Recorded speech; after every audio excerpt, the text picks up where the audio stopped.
আসসালামু আলাইকুম। আশা করি যে যেখানে আছেন সবাই ভালো আছেন। আল্লাহর রহমতে আমরাও ভালো আছি। তো আজকে আমি একটা নতুন ভিডিও নিয়ে আপনাদের সামনে চলে আসলাম। তো সেটা হচ্ছে সকাল দিয়েই শুরু করলাম ভিডিওটা। তো খিচুড়ি তো সবাই খেতে পছন্দ করেন। তো আমরাও খিচুড়ি রান্না করলাম আজকে সকালে। আমাদের বাসায় আটা ছিল না, এই জন্য খিচুড়ি রান্না করতেছি। তো খিচুড়ির সাথে আপনারা যদি কেউ এরকম ডিম ভাজেন ঝালের গুঁড়ি, হলুদ, লবণ দিয়ে, তো অনেক ভালো লাগে খেতে। মানে কেউ খাইছেন কিনা জানি না, তো এভাবে খেয়ে ভাজি করে খাবেন, দেখবেন অনেক ভালো লাগবে আপনাদের। আর হচ্ছে কি আপনার, তো আমিও কিন্তু আপনাদের সাথে কথা বলতে বলতে ডিমটা করে নিলাম। এবার হচ্ছে আপনার ভেজে নেবো ডিমটা। বাবুর বাবা একটু বাইরে গেছে, তো আসলে আমরা খাবো, সেই জন্য আর কি আমি সব কিছু রেডি করতেছি। ডিমটা ভেজে নিলাম।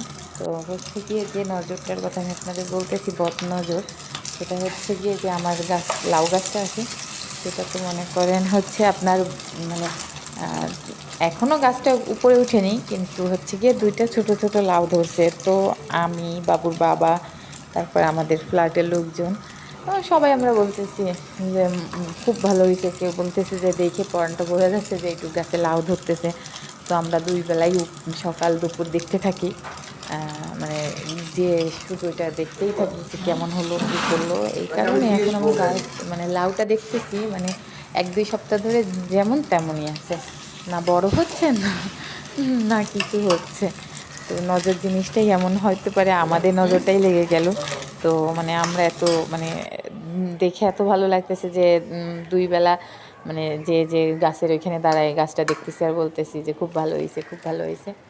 তো এটাই হচ্ছে যে নজর জিনিসটা আসলেই খুব খারাপ। যেটা আপনি আপনার নিজের নজর বলেন আর বাইরের মানুষের নজর বলেন, নজর জিনিসটাই আসলে খারাপ। তো আপনাদের সাথে কথা বলতে বলতে কিন্তু বাবুর বাবা চলে আসছে। তো আমরা কিন্তু এই যে খিচুড়ি বাড়তেছি, তো যে যার মতো খেয়ে নেবে। তো হচ্ছে কি আপনার এই যে দেখেন, যার বাসায় এরকম দুটো বাচ্চা আছে, এটাই বাস্তবতা। কেউ হয়তো বা ভাববে যে না এরকম হয় না, কিন্তু আসলে এটা বাস্তব যে বাসায় দুটো ছোটো ছোটো পুত্র সোনা আছে, তারা এরকম দুষ্টুমি করতেই থাকে। তো আমার অবস্থাই, আমার ব্যালকনিতে ছাদের থেকে কাদা এনে ওরা মানে ওইখানে নিয়ে বাথরুমে পানি এনে খেলতেছে। তো সেটাও আমার এখন পরিষ্কার করতে হবে। তারপরে দেখেন মানে কোনো জিনিস যদি আমি ভুলে মানে চোখের পলকে ভুলে যাই, তো সেই জিনিসটার আমার 12টা বেজে যাবে। যেমন আমি বিছনা ঝাড়তে ঝাড়তে আমার চুলায় রান্না ছিল, আমি সেটা দেখতে গিয়েছিলাম। তো তার মধ্যে এসে দেখি ওনরা ঝাঁটাটা নষ্ট করে দিছে, বিছনা ঝাড়ুটা।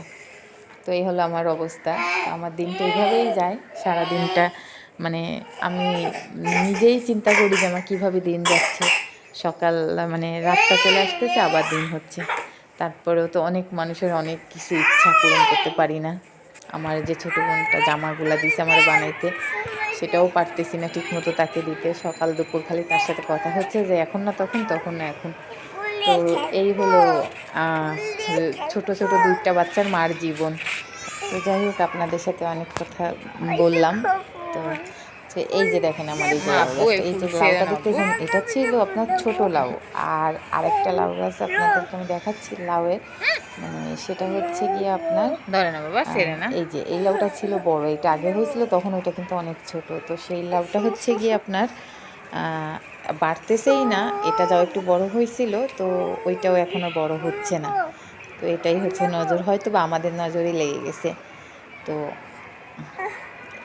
এই হলো এই এই লাউ গাছের কথাই আপনাদেরকে আমি বলতেছিলাম। তার ভিতর তো আছে আমার 2টা বাবু, কখন যে কে হাত দেয় আমি নিজেও জানি না। আর বাবুর বাবাও বলে যে যখন আমি না থাকি তখন তুমি এদেরকে ছাদে ছাড়বা না, তাও হয়ে ওঠে না। এদিকে সে আবু, কয়দিন ধরে তোমার আইসক্রিম পছন্দ খাওয়া হয়েছে? মানে কে এনে একটা দিছে? কার্টুন দেখছে যে সে কোন আইসক্রিম খাচ্ছে, তো সেটাই না, অনেক তুমি ঠান্ডা খাও। লাগছিল, এই জন্য তাকে আমরা দিচ্ছিলাম তোমারটা না তুমি কিনে। খাও। তো এখন দেখতেছি এই নিয়ে অনেক কয়বার কান্নাকাটি করতেছে। তো বাবুর বাবাকে বললাম যে আজকে ঠিক আপনি আছে। ওর জন্য অবশ্যই একটা কোন আইসক্রিম নিয়ে আসবেন। তো আজকে এই যে নিয়ে আসছে, দুটো হয়েছে? আনছে, একটা ওর জন্য একটা আমাদের জন্য। তো আজকে এই পর্যন্তই। তুমি খুশি? আল্লাহ হাফেজ। সবাই সুস্থ থাকবেন, ভালো হ্যাঁ, আমি থাকবেন। তো আল্লাহ খুশি। আমি হাফেজ। কি কোন খাইতে চাইছি? তুমি তো কোন আইসক্রিম, কোন আইসক্রিমের কথা বলতেছো। তো তোমার আব্বু এনে দিছে, তুমি খুশি? জি।